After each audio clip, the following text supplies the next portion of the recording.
All right, here we are at the 2023 Strange Spring Fling presented by Optima Batteries. We're in the Galat Tower Suite. I'm sitting here with JJ Pennington, and we're going to talk about the history of how he became part of our staff. JJ, so let's rewind, all right? Okay. 2010, how old were you? 2010, I would have been, let's see, at the time of the fling, I would have been 4 years old. 4 years old, okay. So in 2010, when we had our first fling, I called up Jared Pennington, his father, and I said, can you come? And I was very impressed by his World Foot Brake Challenge race. I attended it and I was super impressed by it. So I said, can you come and, just kind of oversee what I'm doing? If I'm doing anything wrong, put me, help me out a little bit. And funny part of the story is he goes, I'll call you back with a price the next day. He goes, how many days? I said, well, I'd like you to get you there 3 or 4 days.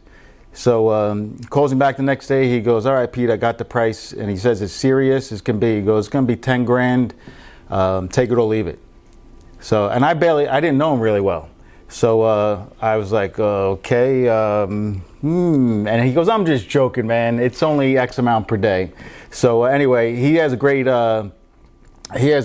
reputation. He's a funny guy. Obviously, he's one of the best announcers there is, if not the best bracket racing announcer. And that's how I met Jared. Fast forward to the event, it gets even better. Alan Reinhardt, the NHRA announcer, is there. And Alan's announcing, and he says, I need a break. And Kyle and I and the Bristol staff and Jared are sitting in the tower. And I said, all right, I'm looking around. And Jared goes, I can do it for a little bit.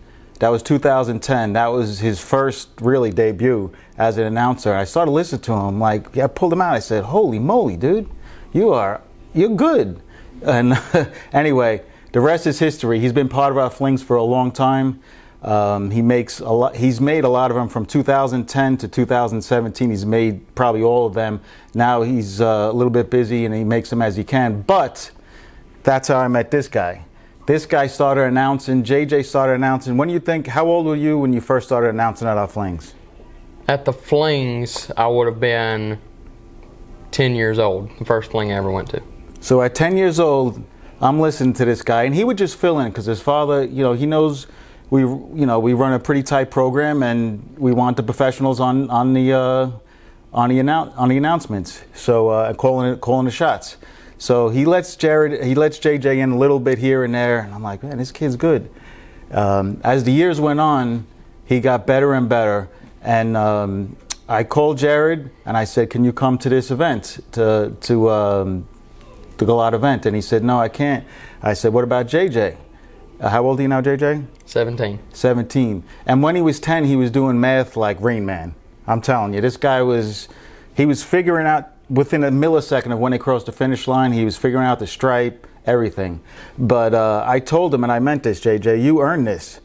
You've been with us for a long time, and I wouldn't have it any other way.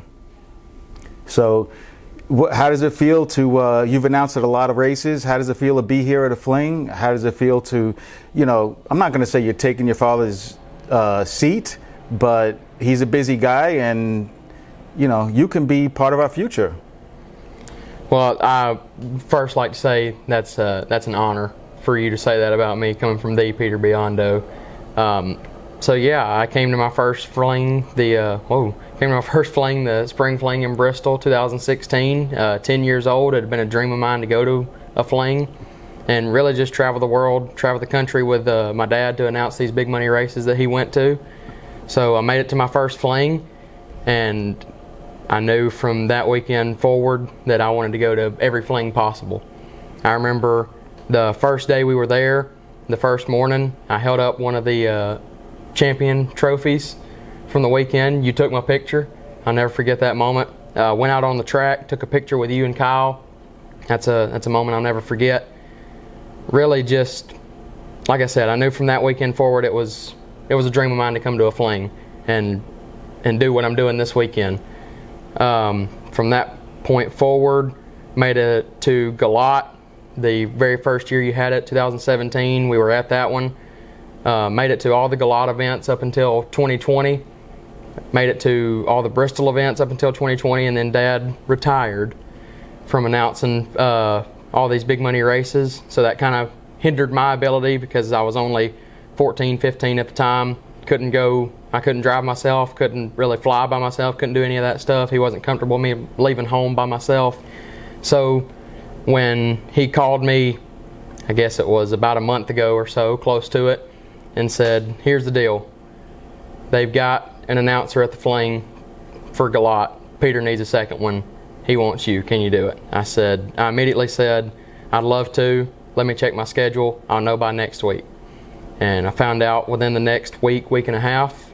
And when I found out that I was going to be able to make it, it really didn't set in until yesterday. Left school early, get in the truck with my friend Casey Pesnell, start driving out here, and it started to set in. The closer we got, I'm going to a Fling, I'm racing, I'm announcing. This is a dream of mine. And to do it here at Galat is even better because this is a beautiful racetrack. Ever since I came here for the first time, dreamed about going down the racetrack and announcing here at a Fling.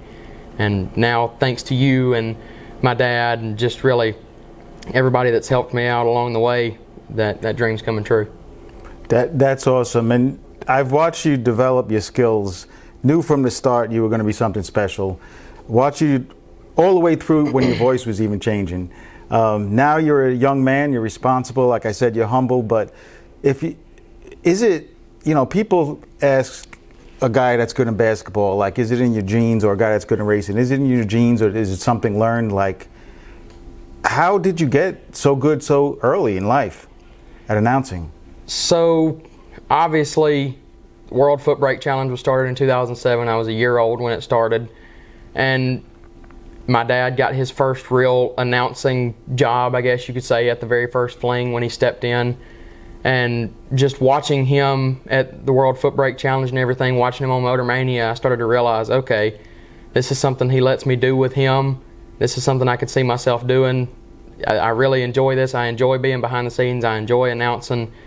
And I just said, this is something I could see myself doing later in life. I could see myself being just like my father in this aspect. Picked up a microphone for the first time when I was probably 3 years old in Bristol. And all I would do was sit there and say, this lane's going to win or that lane's going to win. And I'd be right 99 times out of 10. I'd be correct. And just, like I said, started to realize this is something that I'm passionate about. This is something I can see myself doing. And I stuck with it, and it looks like it's paying off. Well, you have a heck of a future if you want it to be in announcing, because any event would be foolish not to choose you as an announcer. I'm going to just take a stab at it, and say math's your favorite, you're best in math. Math is my best subject. Because when you, like I mentioned earlier, when you were 12 even, you were just blowing me away with the math, the way you figured things out on the racetrack so quick. For anyone, well, first of all, your father is known as, if not the best, arguably the best. I think he's the best bracket racing announcer there is. I mean, everybody loves him. The funny part is, even when I have to deliver bad news over the mic, I would give it to him.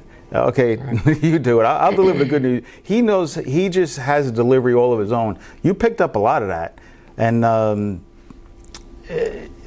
you have your own style, but you picked up some of his style, and it's very impressive. Well, again, I appreciate the kind words from you, Peter. Like I said, it's been a dream of mine to travel the country, announce races just like my dad did. I want to see all these new tracks. I want to race at these tracks and what have you. And it's an honor for you to say that any event would be foolish not to at least ask me about it. And again, it's something I can see myself doing throughout my life. I can see myself traveling to some of these big money races and announcing for them if they need me to. That's awesome. You know, and as on our staff, we look for, obviously we look for talent, but in any position, but probably even more importantly, we look for character. And your dad did such a good job, because you are, as I mentioned earlier, you're humble, you're respectful, and you're just a pleasure to be around. We like good vibes in a tower, and you bring that. Well, I appreciate that. Obviously, I have to give props to my dad. He instilled that in me at a young age, and showed me how I was supposed to act, especially around grown-ups and what have you. He really showed me the correct way to be a young man. Well, he did a good job. So should we make it official? Should we? I don't know if we can make it fully official well, yet. Well, we can make this one. Jared, you're fired. There's a new captain in town.